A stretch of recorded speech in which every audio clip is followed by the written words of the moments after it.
sa Panginoon, isang bagong awitin. Magsiawit kayo sa Panginoon, buong sandaigdigan. Awitan ang Panginoon at purihin ang Kanyang ngalan. Ipahayag ang Kanyang pagliligtas sa lahat ng panahon. Magsiawit kayo sa Panginoon, isang bagong awitin. Magsiawit kayo sa Panginoon, buong sandaigdigan. Sa ngalan ng Ama at ng Anak at Espiritu Santo. Amen. Ang pagpapala ng ating Panginoong Jesucristo, ang pag-ibig ng Diyos Ama, at ang pakikipagkaisa ng Espiritu Santo naway sumainyong lahat. At sumaiyo rin. Sinasama po natin sa ating banal na misa ngayon ang inyong mga petisyon at intensyon, ang mga hinihiling nyo sa aming mga ipagdasal namin kayo dito po sa pagsasangayon ng sakripisyo ng Panginoon sa Kalbaryo. Ito rin ay pasasalamat ko sapagkat natapos na, hindi na po ako kura-paroko ng simbahan ng Quiapo. Salamat sa mahigit 7 taon ng paglilingkod sa komunidad ng Poong Nazareno. Mga kapatid, aminin po natin ating mga kasalanan upang tayo maging marapat gumanap sa banal na pagdiriwang. Inaamin ko Sa makapangyarihang Diyos at sa inyo mga kapatid, na lubha akong nagkasala sa isip, sa salita at sa gawa at sa aking pagkukulang. Kaya isinasamo ko sa mahal na Birhing Maria, sa lahat ng mga anghel at mga banal at sa inyo mga kapatid, na ako'y ipanalangin sa Panginoong ating Diyos. kaawan tayo ng makapangyarihan Diyos, patawarin tayo sa ating makasalanan at patnubayan tayo sa buhay na walang hanggan. Amen. Panginoon, kaawaan mo kami. Panginoon, kaawaan mo kami. Kristo, kaawaan mo kami. Kristo, kaawaan mo kami. Panginoon, kaawaan mo kami. Panginoon, kaawaan mo kami. Manalangin tayo. Ama namin makapangyarihan, lingid sa aming paningin ang mga inihanda mo para sa mga nagmamahal sa iyo. Padaluin mo sa amin ang agos ng iyong pag-ibig upang sa pagmamahal namin sa iyo ng higit, makamta namin ang iyong mga pangakog di malirip na hindi pa sumasagi sa isip namin o panaginip. Inilog namin sa pamamagitan sa Kristo kasama ng Espiritu Santo magpasawalang hanggan. Amen. Magsiupo muna po ang lahat.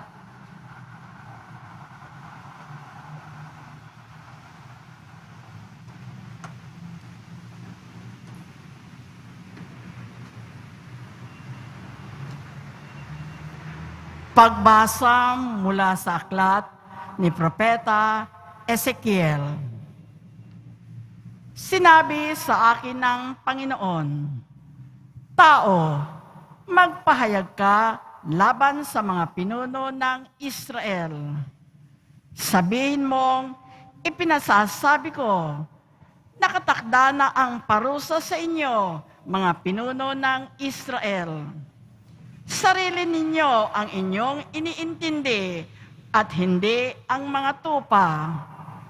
Iniinom ninyo ang gatas, nagdaramit kayo ng lana, nagpapatay ng mga pinatabang hayop, ngunit hindi ninyo pinakakain ang mga tupa.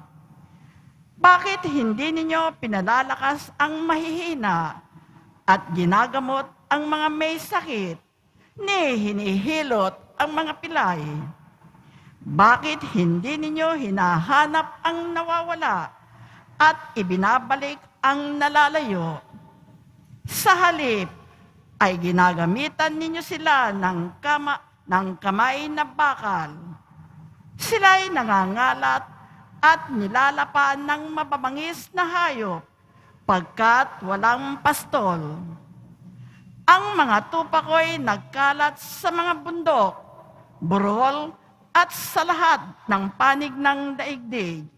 Ngunit walang ibig humanap sa kanila. Dahil dito, mga pinuno, dinggin ninyo ang aking sinasabi. Ako ang Diyos na buhay. Ang mga tupa ko'y pinipinsala at nilalapa ng mababangis na hayop pagkat walang nangangalaga. Hindi hinahanap ng mga pastol ang aking mga tupa.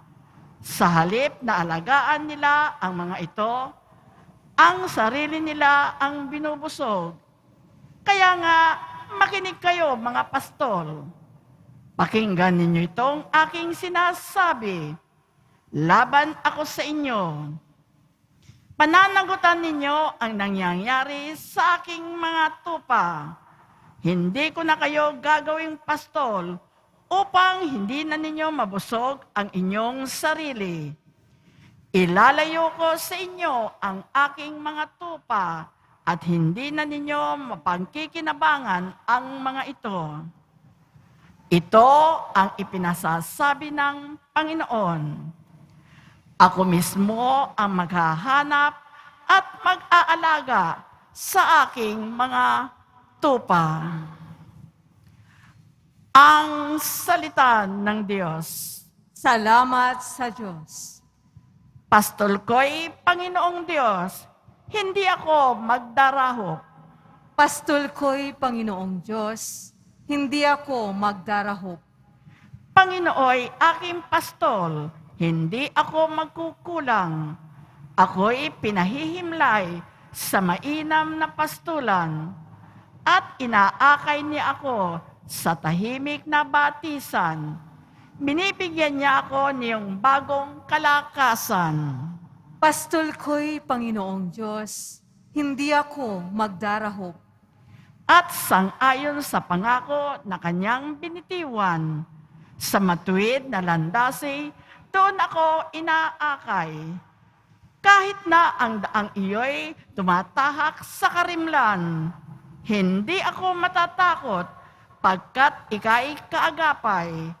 Ang tungkod mo at pamalo, ang gabay ko at sanggalang. Pastol ko'y Panginoong Diyos, hindi ako magdarahop. Sa harapan ng lingkod mo, ikaw ay may handang dulang. Ito'y iyong ginagawang nakikita ng kaaway. Nalulugod ka sa akin na ulo ko ay langisan, at pati na ang kalis ko ay iyong pinaaapaw. Pastol ko'y Panginoong Diyos, hindi ako magdarahop. Tunay na ang pag-ibig mo at ang iyong kabutihan, sasaakit tataglayin habang ako'y nabubuhay. Doon ako sa templo mo lalagi at mananahan. Pastol ko'y Panginoong Diyos, hindi ako magdarahop. Magsitayo na po ang lahat.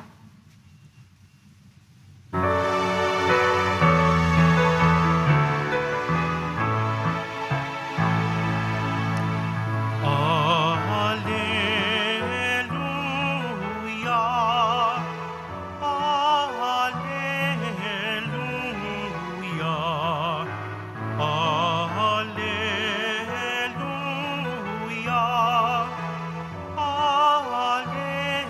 Alleluia. Buhay ang salita ng Diyos, ganap nitong natatalos, tanang ating niloloob. Alleluia, Alleluia, Alleluia,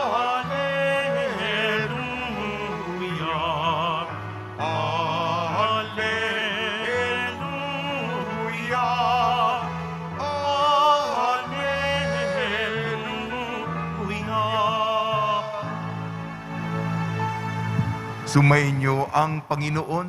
At sumaiyo rin. Ang mabuting balita ng Panginoon ayon kay San Mateo. Papuri sa iyo, Panginoon. Nung panong yun, sinabi ni Jesus sa kanyang malagad ang talinghagang ito. Ang paghahari ng Diyos ay katulad nito. Lumabas ng umagang-umagang may-ari ng ubasan upang humanat ng mga manggagawa. Nang makasundo na sila sa upa ng 1 denaryo maghapon, sila'y pinapunta niya sa kanyang ubasan. Lumabas siyang muli nang mag-iki-siyam ng umaga at nakakita siya ng iba pang tatayo-tayo lamang sa liwasang bayan. Sinabi niya sa kanila, pumaroon din kayo at magtrabaho sa aking ubasan at bibigyan ko kayo ng karampatang upa. At pumaroon nga sila. Lumabas na naman siya na mag-iki 12 ng tanghali at mag-iikatlo ng hapon. Sa gayon din ay ginawa niya. Nang mag-5 ng hapon, siya'y lumabas din muli at nakakita pa ng mga ibang wala ring ginagawa. Sinabi niya sa kanila, bakit kayo tatayo-tayo lang dito sa buong maghapon? Wala po magbigay sa amin ng trabaho. Sagot nila. At sinabi niya, kung gayon, pumaroon kayo at gumawa sa aking ubasan. Pagtatakip silim, sinabi ng mga may-ari ng ubasan sa mga katiwala, tawagin mo na ang mga manggagawa at sila'y upahan magmula huli hanggang sa unang nagtrabaho. Ang mga nagsimula ng ika-5 ng hapon ay tumanggap ng tigi 1 denaryo. At nang lumapit ng nauna, inakala nilang tatanggap sila na masigit doon. Ngunit ang bawat isa ay tumanggap din ng 1 denaryo. Pagkatanggap nito, nagreklamo ang mga sila sa may-ari ng ubasan. Sabi nila, 1 oras lang gumawa ang mga huling dumating, samantala maghapon kaming nagpagal at nagtiis sa nakapapasong init ng araw. Bakit naman po ninyo pinagpare-pareho ang mga upa namin? At sinabi niya sa isa sa kanila, kaibigan, hindi kita dinaya, hindi ba't nagkasundo tayo sa 1 denaryo? Kunin mo ang ganang iyo at umalis ka na. Maano kung ibig kong upahan ang huling nahuli ng tulad ng upa ko sa inyo? Wala ba kayong karapatang gawin? Wala ba akong karapatang gawin sa aking maibigan sa ari-arian ko? O nainggit ka lang sa aking kabutihang loob? Kaya ang nahuhuli ay mauuna at ang nauuna ay mahuhuli. Ang mabuting balita ng Panginoon. Pinupuri ka namin, Panginoong Jesucristo. Magsiupo muna po tayong lahat. Binabati po namin kayo sa pagpapala, pagbibindisyon, pagbibiyaya, pagkakalob ng napakaraming grasya mula sa ating butihing Pong Jesus Nazareno. Palakasin tayo ng salita ng Diyos. Ang ating unang pagbasa, Propeta Ezekiel. Babala ito sa mga pastol na pabaya. Ang tungkulin ng isang pastol, mag-alaga. Tingnan ang kapakanan ng tupa. Kinakastigo ng Diyos sa pamamagitan ng propetang Ezekiel ang mga pastol sapagkat iniintindi lamang nila ang kanilang sarili, ang kapakanan. Wala silang pagmamalasakit, hindi sila nag-aalaga. Tuloy, kalat ang mga kordero, tuloy, bukas sa panganib at peligro ang mga tupa. Kaya, kinakastigo, pinapagalitan ng Panginoon sa pamamagitan ng propeta. Ang tunay na pastol, may puso. Ang tunay na pastol, hindi kinakalimutan ng sarili, hindi ako, kung hindi ang mga nangangailangan sa tupa. Sa ating Ebanghelyo ayon kay San Mateo, ito ang kagandahang loob ng Panginoon.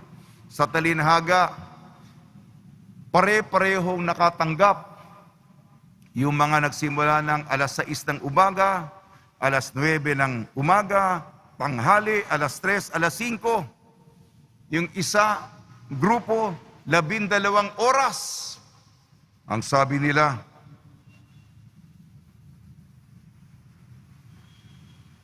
Samantalang maghapon kaming nagpaghal at nagtiis sa nakapapasong init ng araw.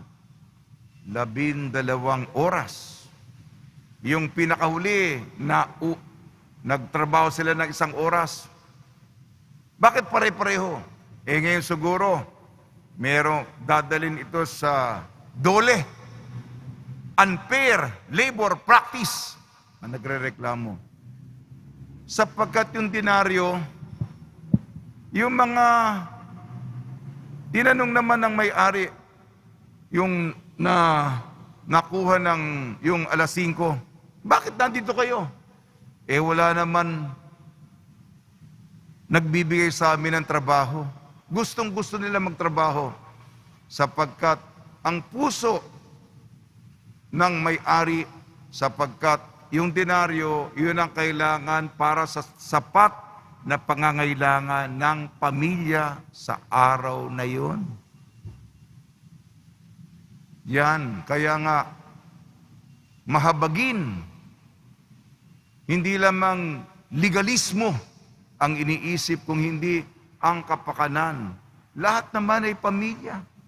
Lahat naman yung may asawa at anak na nagugutom, kailangan pakainin. May mga pangangailangan sa tustusin ng pang-araw-araw na buhay. Ibinibigay ng may-ari. Huwag nating kainggitan. Isipin din natin ang sitwasyon ng iba. Yun po yung aral. Sa tulong ni Maria, ina ng laging saklolo, Miyerkules ngayon, ni San Jose at ni Santa Clara de Montepalco, naway lagi tayong tumalima sa kanyang kalooban. Magsitayo na po ang lahat.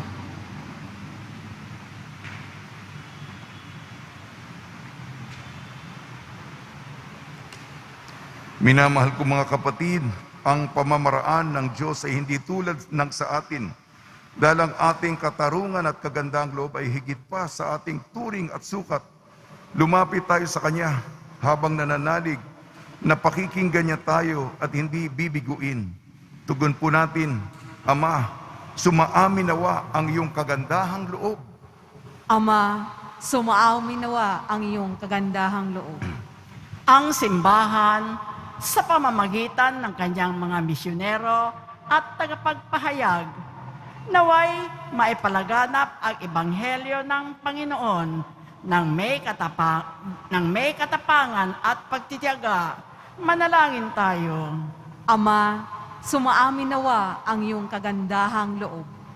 Tayo naway makapaglingkod sa Panginoon at isa't isa nang walang hinihintay na merito at gantimpala. At sa halip, gawin lamang ito ng may kabutihan mula sa ating mga puso. Manalangin tayo. Ama, sumaamin nawa ang iyong kagandahang loob. Ang mga walang trabaho, naway dagling makatagpo ng kanilang hanap buhay. Manalangin tayo. Ama, sumaamin nawa ang iyong kagandahang loob. Ang mga may sakit at mga nagdurusa, naway basiyahan sa kalinga at unawa ng kanilang pamilya at mga kaibigan. Manalangin tayo. Ama, sumaamin nawa ang iyong kagandahang loob. Ang mga nagtiyagang mamuhay ng mabuti sa mundong ito at namayapa, naway makatanggap ng gantimpala sa makalangit na kaharian ng Diyos. Manalangin tayo. Ama, sumaamin nawa ang iyong kagandahang loob. Panginoon namin Diyos, mapagkumbaba kaming naglilingkod sa iyo sa abot ng aming makakaya, nang walang hinihinging kapalit. Naniniwala kami na nasa piling ka namin at binibigyan mo kami ng mabubuting bagay dahil sa iyong anak na si Jesus na aming Panginoon. Amen. Magsiupo muna po ang lahat.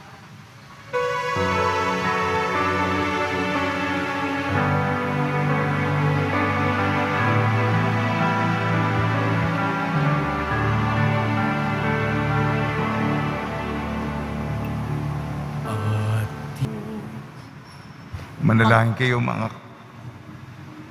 kayo mga kapatid upang ang ating paghahain ay kalugdan ng Diyos amang makapangyarihan. Tanggapin nawa ng Panginoon itong paghahain sa iyong mga kamay, sa kapurihan niya at karangalan, sa ating kapakinabangan, at sa buong sambayanan niyang banal. Ama namin lumikha, tanggapin mo ang mga alay upang maganap ang pagpapalitan ng iyong kaloob at ng aming handog sa aming paghahain na sa iyo ring ibinigay, para kami maging marapat sa iyong panlakan sa pamamagitan ng Kristo kasama ng Espiritu Santo magpasawalang hanggan. Amen. Sumainyo ang Panginoon. At sumairi. Itaas sa Diyos ang iyong puso at diwa. Itinaas na namin sa Panginoon. Pasalamatan natin ang Panginoong ating Diyos. Marapat na siya ay pasalamatan. Ama namin makapangyarihan, tunay nga marapat na ikaw ay aming pasalamatan. Sa iyong paglingap at kagandahang loob ang tao'y nilikha mo at pinangasiwa sa sansinukob. Sa hangad mo'y siyang iwastong lubos. Siya'y pinagdusa mo sa kanyang pagtalikod. Sa iyong paggiliw, iyong ipinahintulot na makabalik siya sa pamamagitan ni Kristo Jesus. Kaya kaisa ng mga anghel na nagsisiawit ng papuri sa iyo nang walang humpay sa kalangitan, kami nagbubunyi sa iyong kadakilaan. Santo, Santo, Santo, Panginoong Diyos ng mga hukbo, napupuno ang langit at lupa ng kadakilaan mo. Husana sa kaitaasan, pinagpala ang naparirito sa ngalan ng Panginoon. Husana sa kaitaasan. Magsiluhod po ang lahat. Ama namin banal, ikaw ang bukal ng tanang kabanalan. Kaya sa pamamagitan ng Espiritu, gawin mong banal ang mga kaloob na ito upang para sa amin maging katawan at dugo ng aming Panginoong Jesucristo. Bago niya pinagtiis ang kusang loob na maging handog, hinawakan niya ang tinapay. Pinasalamatan kanya. Pinaghati-hati niya yun. Iniabot sa kanyang malagad at sinabi, tanggapin ninyong lahat ito't kanin. Itong aking katawan ay hahandog para sa inyo.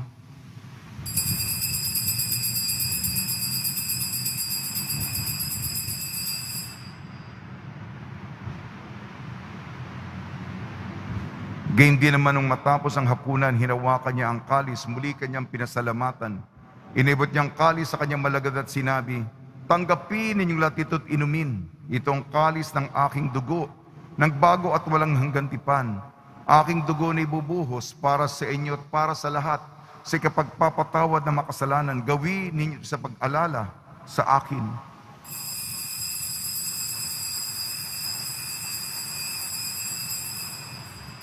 Magsitayo na po ang lahat. Ipagbunyi natin ang misteryo ng pananampalataya. Si Kristo'y namatay. Si Kristo'y nabuhay. Si Kristo'y babalik sa wakas ng panahon. Ama, ginagawa namin ngayon ang pag-alala sa pagkamatay at muling pagkabuhay ng iyong anak. Katiniali namin sa iyong tinapay na nagbibigay buhay tangkalis na nagkakaloob ng kaligtasan. Kami nagpapasalamat dahil kami minarapat na tumayo sa harap mo para maglingkod sa iyo. Isinasamo namin kami magsasalo-salo sa katawan at dugo ni Kristo ay mabukod sa pagkakaisa sa pamamagitan ng Espiritu Santo. Ama, lingapin mo yung simbahang laganap subong degdig, puspusin mo kami sa pag-ibig kaysa ni Francisco na aming Papa at ni Jose na aming Obispo at ng Tanang Kaparian. Alalahanin mo rin ang mga kapatid namin na himlay, na may pag-asang sila'y muling mabubuhay, gayon din ang lahat ng mapumanaw. Kaawan mo sila at patuloyin sa iyong kaliwanagan.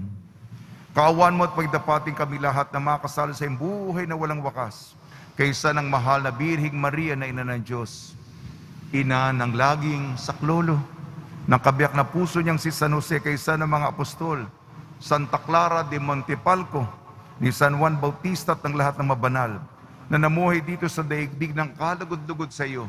May pagdiwang nawa namin ang pagpupuri sa kararangal mo sa pamamagitan ng anak na aming Panginoong Jesucristo. Sa pamamagitan ni Kristo, kasama niya at sa Kanya, ang lahat ng parangal at papuri ay sa iyo, Diyos amang makapangyarihan, kasama ng Espiritu Santo magpasawalang hanggan. Amen. Sa tagubili naman nakakagaling na utos at turo ni Jesucristo na Panginoon natin at Diyos, ipahig natin ng lakas loob. Ama namin, sumasalangit ka, sambahin ang ngalan mo, mapasa amin ang kaharian mo, sundin ang loob mo dito sa lupa para nang sa langit. Bigyan mo kami ngayon ng aming kakanin sa araw-araw at patawarin mo kami sa aming mga sala para ng pagpapatawad namin sa nagkakasala sa amin. At huwag mo kaming ipahintulot sa tukso at iadya mo kami sa lahat ng masama. Hinihiling namin kami iadya sa lahat ng masama. Pagkalooban ng kapayapaan, araw-araw iligtas sa kasalanan at ilayo sa lahat ng kapahamakan. Samantalang aming pinananabikan ang dakilang araw ng pagpapahayag ng tagapagligtas naming si Jesucristo. Sapagkat iyo ang kaharian at ang kapangyarihan at ang kapurihan magpakailanman. Amen. Panginoon Jesucristo, sinabi mo sa mga apostol, kapayapaan iniiwan ko sa inyo, ang aking kapayapaan ibinibigay ko sa inyo. Tungin mo yung aming pananampalataya at huwag ang aming mapagkakasala. At pagkalooban mo kami ng kapayapaan at pagkakaisayin sa iyong kalooban kasama ng Espiritu Santo magpasawalang hanggan. Amen. Mga kapatid, mga kaibigan, sumainyo po ang kapayapaan ng ating Panginoon. At sumayo. Magbigayan po tayo ng kapayapaan sa isa't isa.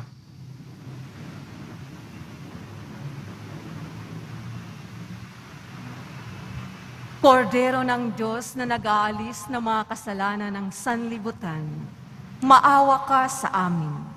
Kordero ng Diyos na nag-aalis ng mga kasalanan ng sanlibutan, maawa ka sa amin. Kordero ng Diyos na nag-aalis ng mga kasalanan ng sanlibutan, ipagkaloob mo sa amin ang kapayapaan. Magsiluhod po ang lahat. Ito ang kordero ng Diyos, ito nag-aalis ng kasalanan ng sanlibutan. Mapalad mga inayayahan sa kanyang piging. Panginoon, hindi ako karapat-dapat na magpatuloy sa iyo. Ngunit sa isang salita mo lamang ay gagaling na ako.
Magsitayo na po ang lahat. Manalangin tayo. Ama namin mapagmahal, sa banal na pakikinabang si Kristo ay aming pinagsaluhan. Hinihiling namin kami maging katulad niya sa langit, pakundangan sa kanyang pagiging aming kaparis bilang tagapamagitan kasama ng Espiritu Santo magpasawalang hanggan. Amen. Pagbabasbas sa mga deboto ng kanilang mga kahilingan at dasalan. Mahal na pong Jesus Nazareno, iniyag mo sa pamamagitan ng krus ang walang maliw na pag-ibig ng Diyos sa sangkatauhan. Pakinggan mo ang kailingan yung angkan na nagsusumama sa iyo. Makamtanawa nila inyong katugunan at tanggapin ang kasagutan na may utang na loob na tinatanaw. Basbasan din po niyo ang mga daladala nila mga imahin at dasalan sa pamamagitan ng bendisyon ito, naway maalala ng mga pangakon sa binyag na iklaw ibig at paglilingkuran bilang Panginoon magpasawalang hanggan. Amen. Sumayin niyo ang Panginoon At sumayo. at pagpalain kayo ng makapangyarihan Diyos, Ama, Anak at Espiritu Santo. Amen. Paglayin po niyo sa inyong pag-alis ang kapayapaan ni Jesucristo. Salamat sa Diyos.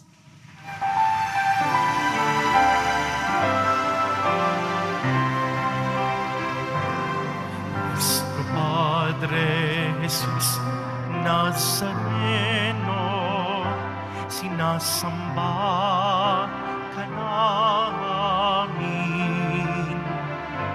pinipintuho ka namin, aral mo ang aming buhay, at kaligtasan, Nuestro Padre Jesus Nazareno. Iligtas mo kami sa kasalanan. Ang krus mong kinamatayan ay sagisag ng aming kaligtasan. Nuestro Padre Jesus Nazareno, dinarangal ka na amin. Nuestro Padre Jesus Nazareno, niluluwalhati ka namin. Nuestro Padre Jesus Nazareno, dinarangal ka na amin. Nuestro Padre Jesus Nazareno, niluluwalhati ka namin.